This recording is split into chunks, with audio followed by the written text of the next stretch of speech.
bhigachet samit pani strotriyam brahmanishtam. To understand these things properly, one must humbly approach with firewood in hand a spiritual master who is learned in the Vedas and firmly devoted to the absolute truth. Mundaka Upanishad 1-2-12. Do you think you'll understand the Vedas by purchasing some book on spiritual life at the local bookstore down at the mall? Realizing the purport of Vedanta is not so cheap.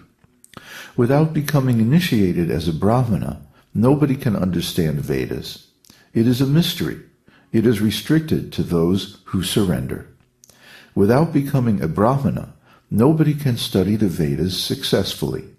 Without initiation, deep surrender, direct personal instruction, what can you understand about Vedas?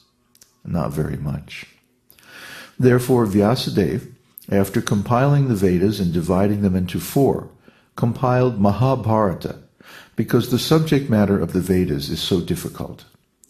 Stri Shudra Dvija Bandhunam Trayi Nashruti Gocharaha Karma Shreyasi Mudhanam Shreya Evam Bhavediha Iti Bharatam Akhyantam Kripaya Munaya Kritam. Out of compassion, the great sage Vyas thought it wise that this would enable men to achieve the ultimate goal of life. Thus he compiled the great historical narration called Mahabharata for women, laborers, and friends of the twice-born. Srimad Bhagavatam 1:4-25. For women, laborers, and Shudras, and for the Drija Bandhus, those who are born in the family of a Brahmana but do not have the qualifications of a Brahmana, they cannot understand the Vedas. If these rascal Dvija Bandhus and Shudras want to study the Vedas, it's not really possible, because they have to pass the test of initiation. One first of all has to become situated in the Brahminical qualifications. The Supreme Personality of Godhead said, fearlessness, purification of one's existence, cultivation of spiritual knowledge, charity, self-control, performance of sacrifice, study of the Vedas, austerity, simplicity, nonviolence, truthfulness, freedom from anger, renunciation, tranquility, aversion to fault-finding, compassion for all living entities, freedom from covetousness, gentleness, modesty, steady determination, vigor, forgiveness, fortitude, cleanliness, and freedom from envy and from the passion for honor. These transcendental qualities of son of Bharata belong to godly men endowed with the divine nature. Bhagavad-gita 16, 1-3. So, first attain these qualities, then try to understand the Vedas. Otherwise, what will you be able to understand? You'll misunderstand and create problems for yourself and others with your learned-sounding but actually foolish nonsense. Therefore, the Vedas themselves say, Tad Vigyanartam Sagurum Eva Bhigachet Samitpani Strotriyam Brahmanishtam. To understand these things properly, one must humbly approach with firewood in hand a spiritual master who has learned the Vedas and is firmly devoted to the absolute truth. Mundaka Upanishad 1-2-12. You must approach a guru to understand the Vedas. And what is that understanding? The final conclusion of the Vedas? Vedaischa sarvar aham eva vedyam. Bhagavad-gita 15:15. To study the Vedas means to understand Krishna, surrender unto him, and chant his holy names. This is Vedic knowledge. Aho batasva pachoto gariyan yajjiva grevartate nama tubhyam te pustapaste juhuvus sashnurarya brahmanu churnama grinantiyete. O my Lord, a person who is chanting your holy names, although born in a low family like that of a Chandala, dog-eater, is situated on the highest platform of self-realization.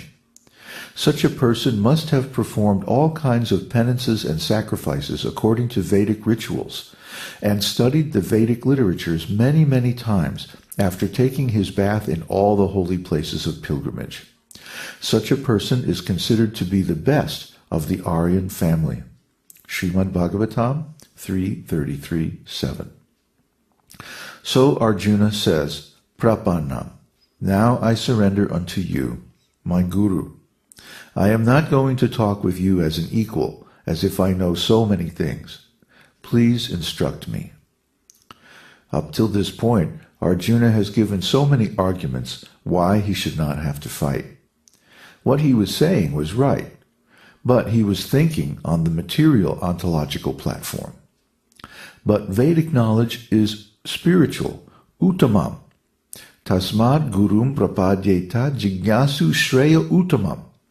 Therefore, any person who seriously desires real happiness must seek a bona fide spiritual master and take shelter of him by initiation to get the ultimate truth.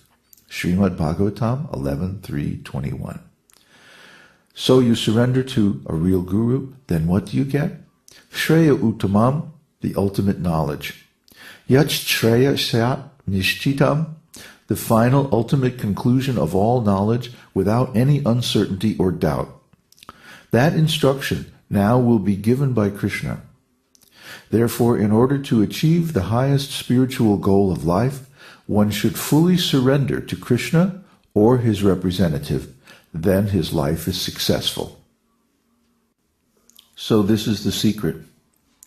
What is it that enables a great spiritual master teacher to present knowledge of the absolute truth without any mistake, without any imperfection, and also demonstrate the application of that truth by example? What enables a spiritual master, like my spiritual master, who came over from India without any prospect of success in America, and what enables him within a year to establish an international society that creates so many communities, farms, schools, ashrams, temples, all over the world? What is it that enables a person, for example, in this podcast, every morning we speak for 20 minutes about Krishna, and we're just speaking on one verse for 3-4 days at a time. What depth of knowledge is there present in that verse that allows us to dredge up so many details and so many good ideas, so many important ideas from each and every slok of Bhagavad-gita? Well, the difference between an ordinary man and a master teacher is that at some point the master teacher has surrendered to a bona fide spiritual master. A spiritual master is someone who comes down from the spiritual world to give knowledge. He's not an ordinary man. So if you mistake him as an ordinary man, then you lose this opportunity. If you try to test him, if you try to evaluate him as an ordinary man, oh, he talks a little funny sometimes, that's not the real indicator of a master teacher or a spiritual master. The real indication is one knows the science of Krishna and can deliver that science in a way that can make you understand and can motivate you to try to attain your perfect spiritual body.